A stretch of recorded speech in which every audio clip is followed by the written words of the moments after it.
ملت اسلامیہ کی کشتی جو ڈوبنے جا رہی ہے اس کو کیسے بچایا جائے۔ ہم اور آپ گھروں میں چین سے سکون سے بیٹھے ہوئے ہیں، لیکن ہمارے جو معزز مہمان گرامی قدر تشریف لائے ہوئے ہیں یہ چین سے بیٹھے ہوئے نہیں ہیں، جمعیت کے اکابر چین سے نہیں بیٹھے ہوئے ہیں، بلکہ وہ مسلسل کوشش میں ہیں، فکر میں ہیں، ان کے اوپر فکر کا ایک طوفان امڑ رہا ہے۔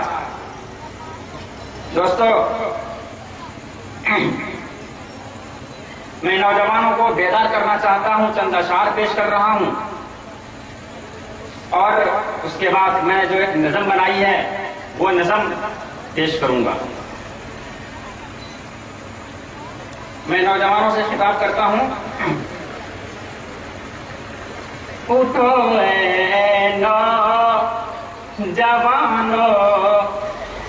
برق کی رفتار بن جاؤ، اٹھو اے نوجوانو، برق کی رفتار بن جاؤ، اٹھو اے نوجوانو، برق کی رفتار بن جاؤ، شریعت کے تحفظ کے علم بردار بن جاؤ، شریعت کے تحفظ کے علم بردار بن جاؤ، گزارش اپنی بابینوں سے اس دور حاضر کے۔ جو لوگ اخبارات پڑھتے ہیں ان کو معلوم ہوگا کہ چند بے حیا خواتین کو آگے پڑھا کر مسلم پس اللہ میں ترغیب کرنے کی کوشش کی جا رہی ہے۔ اس لیے میں اپنی بہنوں سے، اپنی ماؤں سے خطاب کرنا چاہتا ہوں، روح سخن میرا انہی کی طرف ہے۔ اشعار جہاں تک میری آواز پہنچ رہی ہے خواتین تک ملاحظہ فرمائیں۔ گزارش اپنی ماں بہنوں سے ہے اس دور حاضر کے، گزارش اپنی ماں بہنوں سے ہے اس دور حاضر کے، اٹھو تم زینب و کلثوم کے کردار بن جاؤ، اٹھو تم زینب و کلثوم کے کردار بن جاؤ، اٹھو اے نوجوانو، برق کی رفتار بن جاؤ۔ اور یہ شعر خاص طور پر ملاحظہ کیجئے گا کہ نبی کا فیصلہ جو بھی نہ مانے سر قلم کر دو، نبی کا فیصلہ جو بھی نہ مانے سر قلم کر دو، مگر یہ شرط ہے فاروق کی تلوار بن جاؤ، مگر یہ شرط ہے فاروق کی تلوار بن جاؤ۔ اور یہ شعر بھی خاص طور پر ملاحظہ فرمائیں، جو قانون الہی میں کرے ترمیم اے لوگو،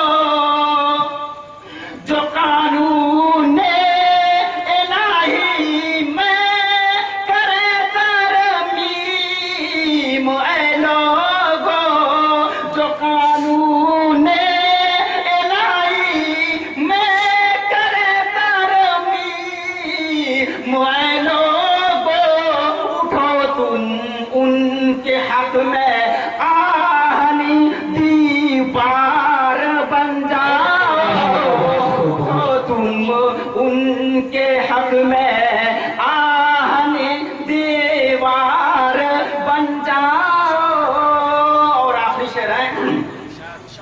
صحابہ کی ہنسی تاریخ دوہرا دو زمانے میں، صحابہ کی ہنسی تاریخ دوہرا دو زمانے میں، مسلمانوں اشداء علی الکفار بن جاؤ، مسلمانوں اشداء علی الکفار بن جاؤ، اٹھو اے نوجوانوں برق کی رفتار بن جاؤ۔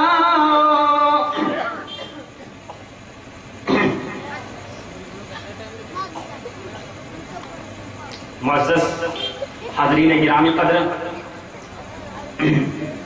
میں نے ایک نظم بنائی ہے۔ اس نظم میں جہاز خطے سے متعلق، جلسے سے متعلق اور جہاز خطے کے تعارف پر مشتمل اشعار پیش کرنے کی میں نے کوشش کی ہے۔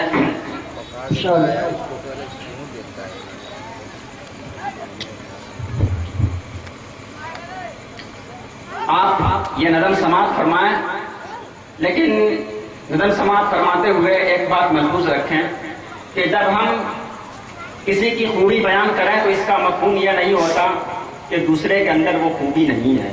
مثال کے طور پر اگر میں مولانا شاہد کو کہوں کہ یہ بہت اچھے ہیں تو اس کا مطلب یہ نہیں ہے کہ مفتی نظام الدین اچھے نہیں ہیں۔ اگر میں جہاز خطہ کی خوبی بیان کروں تو اس کا مفہوم یہ نہیں ہے کہ کپیٹا میں خوبی نہیں ہے، دسمبا میں خوبی نہیں ہے۔ ہر بستی کا اپنا الگ الگ مقام ہے، ہر ایک میں الگ الگ اعتبار سے خوبیاں ہیں۔ میں چند خوبیوں کی طرف اشارہ کروں گا اپنے اشعار میں، جہاز خطہ کے اندر جو خوبی ہے۔ اور میں یہ چاہوں گا کہ اتنا خاموشی کے ساتھ سنتے ہیں، ذرا سا آپ لوگ، میری آواز تو اب ساتھ نہیں دے گی لیکن آپ لوگ کم سے کم ہماری حوصلہ افزائی کیجیے اور ماشاء اللہ سبحان اللہ سے ہماری حوصلہ افزائی کیجیے۔